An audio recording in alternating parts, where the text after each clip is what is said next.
Assalamualaikum warahmatullahi wabarakatuh.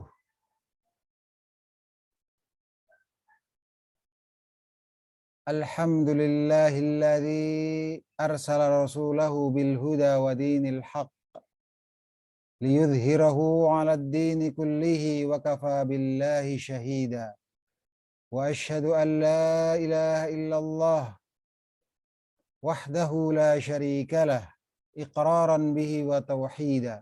Wa asyhadu anna Muhammadan abduhu wa rasuluhu sallallahu alaihi wa ala alihi wa sahbihi wa sallama tasliman mazida, amma ba'd. Para jamaah channel YouTube kajian tauhid.com, khususnya peserta Zoom meeting untuk materi tafsir Al-Quran, tafsir Al-Fatihah, dan juga materi tashih qiraah Al-Fatihah. Rahimani wa rahimakunallah. Sebelum pada hari ini insyaallah ta'ala kita akan mempelajari tafsir ayat yang pertama dari surat Al-Fatihah, maka dalam kesempatan ini akan saya dahului dengan sebuah materi tentang keutamaan belajar tafsir Al-Quran. Mana yang lebih utama, mempelajari tafsir Al-Quran ataupun mempelajari lafaz Al-Quran, yaitu tajwid, tahsin, dan ilmu qiraah Al-Quranul Karim. Para jamaah rahimani wa rahimakumullah, syariat Islam isinya semuanya adalah kebaikan. Kebaikan demi kebaikan. Akan tetapi kebaikan dalam Islam, kebaikan-kebaikan dalam Islam itu bertingkat-tingkat. Sebagiannya lebih mulia daripada sebagian yang lain. Sebagaimana perintah Allah juga bertingkat-tingkat. Sebagiannya lebih mulia daripada sebagian yang lain. Perintah Allah terbesar adalah tauhidullah, mengesahkan Allah Subhanahu wa ta'ala. Dan demikian pula larangan Allah bertingkat-tingkat. Larangan terbesar adalah asyirku billah, syirik, menyekutukan Allah Subhanahu wa ta'ala. Namun para pemirsa dan peserta kajian Zoom meeting rahimani wa rahimakumullah wa rahimakunallah, tidaklah boleh kita merendahkan satupun dari ajaran-ajaran Islam. Akan tetapi kita perlu mengenal tingkatan keutamaan dalam syariat Allah Subhanahu wa ta'ala. Di antara faidahnya adalah kita terhindar dari tipu daya syaitan. Karena di antara bentuk tipu daya syaitan, selain menjerumuskan manusia kepada kesyirikan akbar, itu pertama kali target utama syaitan. Kalau tidak bisa, ke syirik kecil, menggoda manusia untuk terjatuh ke dalam syirik kecil. Kalau tidak bisa, ke bid'ah. Kalau tidak bisa, ke dosa besar. Kalau tidak bisa, ke dosa kecil. Kalau masih tidak bisa, kecuali manusia yang goda itu melakukan kebaikan, maka syaitan menggoda agar manusia tersebut tidak bisa mendapatkan sebuah amalan saleh yang keutamaannya lebih besar, yang kebaikannya lebih besar, sehingga digoda dan dipalingkan dari amalan afdal kepada mafdul, dari amalan yang lebih baik kepada yang kebaikannya di bawah itu. Para jamaah rahimani wa rahimakumullah, maka insya Allah pada sesi yang pertama di hari ini kita akan pelajari secara ringkas tentang hal berikut ini. Saya tampilkan share screen-nya.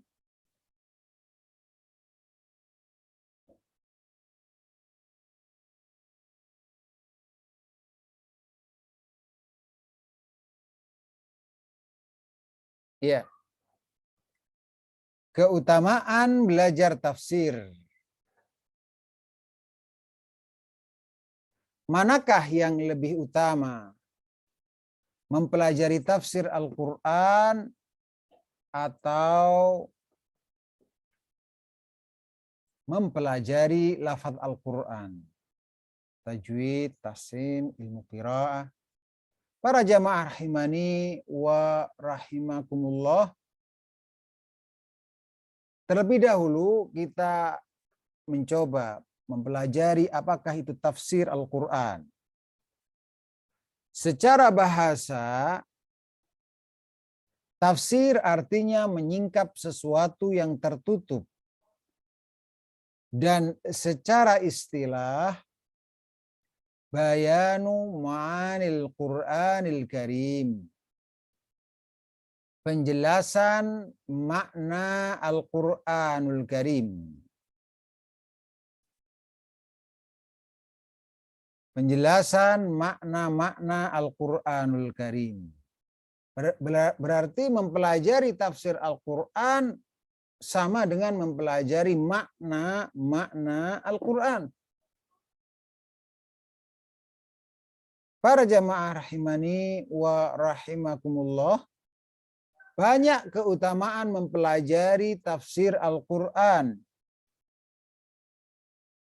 Di antaranya adalah sebagai berikut. Bahwa materi ilmu tafsir adalah materi pelajaran yang paling mulia. Mengapa? Karena kaidah yang dijelaskan oleh Ibnu Qayyim rahimallahu taala, syaraful ilmi tabi'un li syarafi ma'lumi. Keutamaan sebuah ilmu itu mengikuti keutamaan materi yang dipelajarinya. Ketika ilmu tafsir adalah mempelajari tentang kalamullah dan tidak ada yang lebih mulia dari seluruh ucapan-ucapan dibandingkan dengan kalamullah, maka dari sisi ini dikatakan bahwa ilmu tafsir merupakan materi pelajaran yang paling mulia.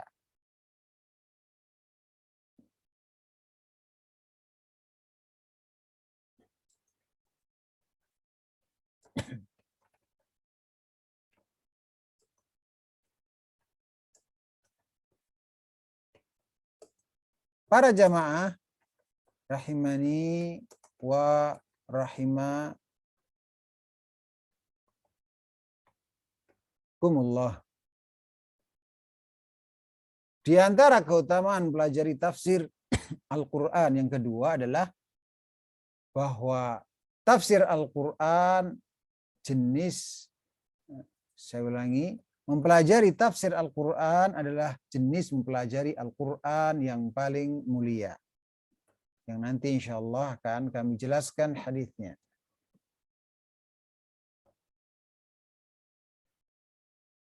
Mengapa demikian? Karena mempelajari Al-Quran itu ada dua macam. Mempelajari dan mengajarkan Al-Quran ada dua macam. Yang pertama, mempelajari dan mengajarkan makna Al-Quran dan mempelajari serta mengajarkan lafaz Al-Quran. Di dalam sebuah hadis, Rasulullah Sallallahu Alaihi Wasallam bersabda, "Khairukum man ta'allamal Qur'ana wa 'allamah." Sebaik-baik kalian adalah orang yang pelajari Al-Quran dan mengajarkannya.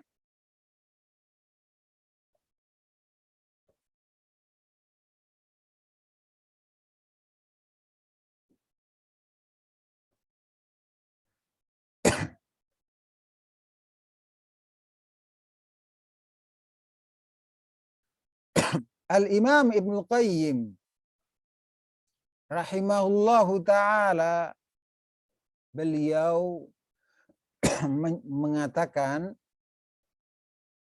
tentang hadis ini, menjelaskan hadis ini, bahwa mempelajari Al-Quran dan mengajarkannya mencakup pertama, mempelajari dan mengajarkan huruf-hurufnya, yaitu lafaz-lafaznya maksud beliau. Yang kedua adalah mempelajari dan mengajarkan makna-maknanya, yaitu maksudnya adalah tafsir Al-Quran maksudnya. Untuk yang kedua ini, yaitu mempelajari dan mengajarkan makna-makna Al-Quran, beliau jelaskan bahwa ini statusnya adalah wahwa asyrafu qismai ta'allumihi wa ta'limihi. Yang terakhir inilah, yaitu yang nomor 2 tadi, mempelajari dan mengajarkan makna-makna Al-Quran, merupakan jenis mempelajari Al-Quran dan mengajarkannya yang paling mulia dibandingkan dengan yang pertama tadi, mempelajari dan mengajarkan huruf-hurufnya, lafaz-lafaznya semata. Mengapa demikian? Beliau menjelaskan, fa innal ma'na huwal maqsud wal lafdhu wasilatun ilaih. Karena makna Al-Quran itulah yang menjadi tujuan yang dimaksud. Sedangkan lafaz Al-Quran adalah sarana untuk mencapai maknanya.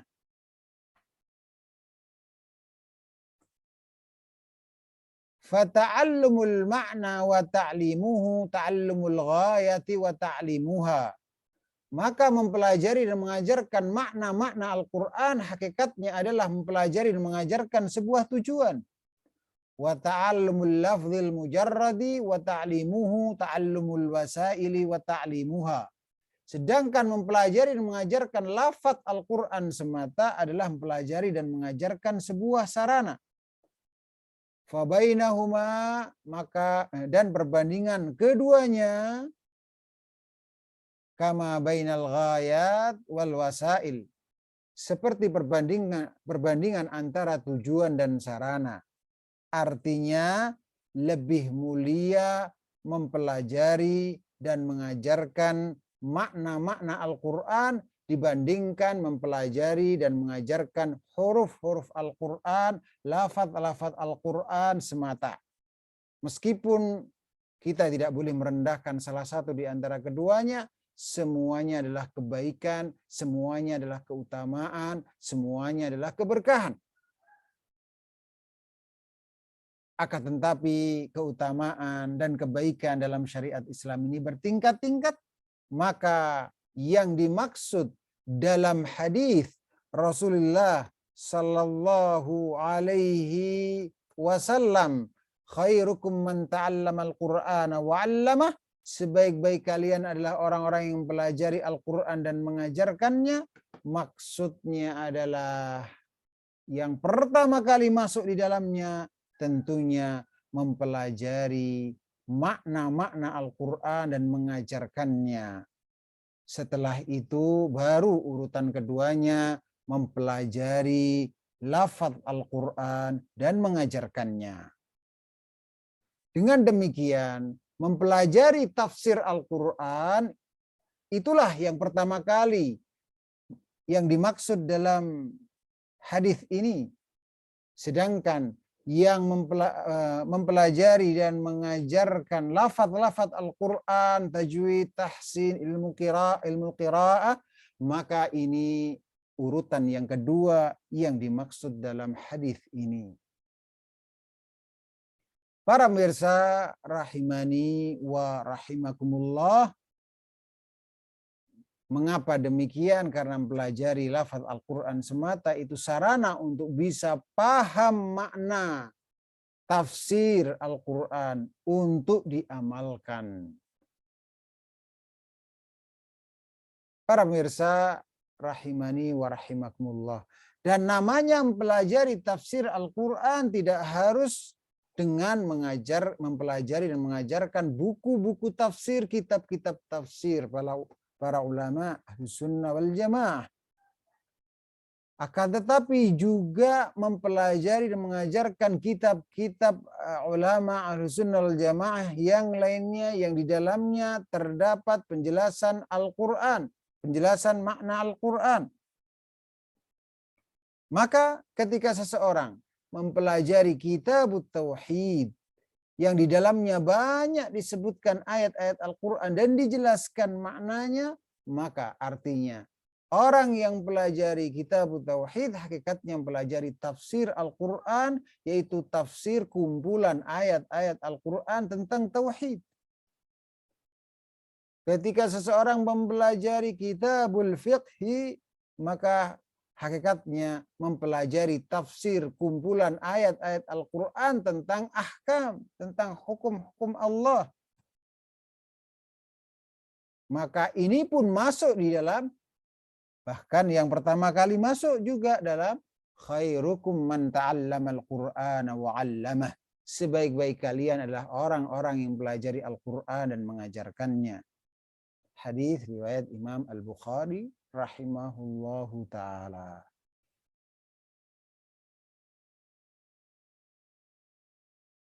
Kemudian saya tutup kajian ini dengan merenungi ayat Al-Quran.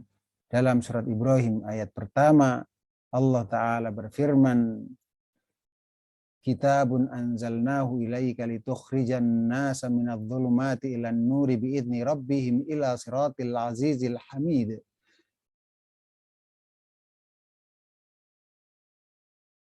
Ini yaitu Al-Quran adalah kitab yang kami turunkan kepadamu supaya kamu mengeluarkan manusia dari kegelapan kepada cahaya terang benderang.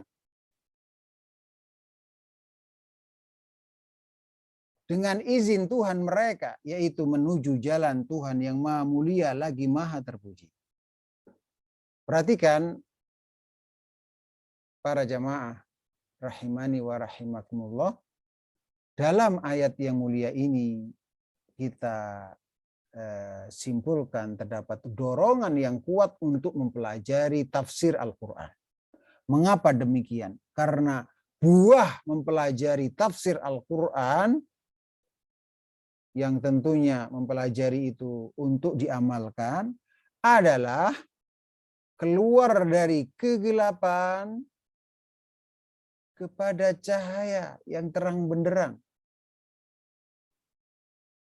Yaitu keluar dari kegelapan syirik kepada cahaya tauhid.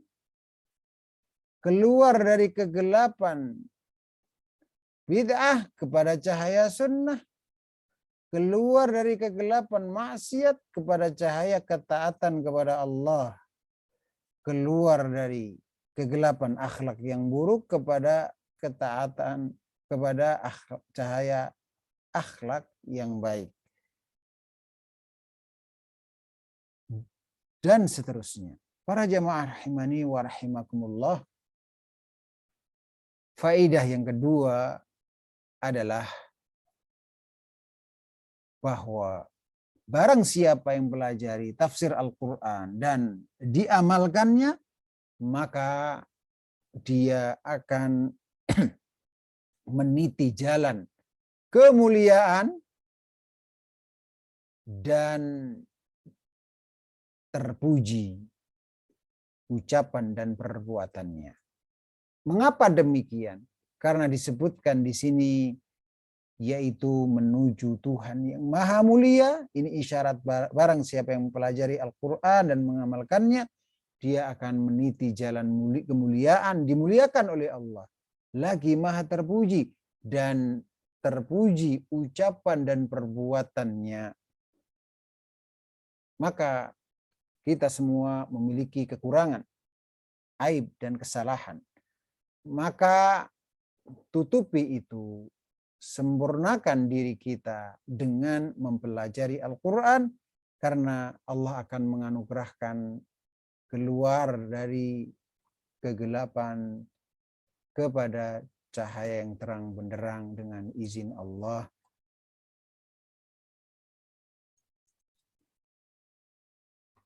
Barang siapa yang ikhlas dalam mempelajarinya dan mengamalkannya dan sesuai dengan sunnah Rasulullah Sallallahu Alaihi Wasallam. Demikian materi yang pertama ini. Insyaallah ta'ala kita akan lanjutkan dengan materi yang kedua. Wassallallahu wasallam wa baraka ala nabiyyina Muhammad. Assalamualaikum warahmatullahi wabarakatuh.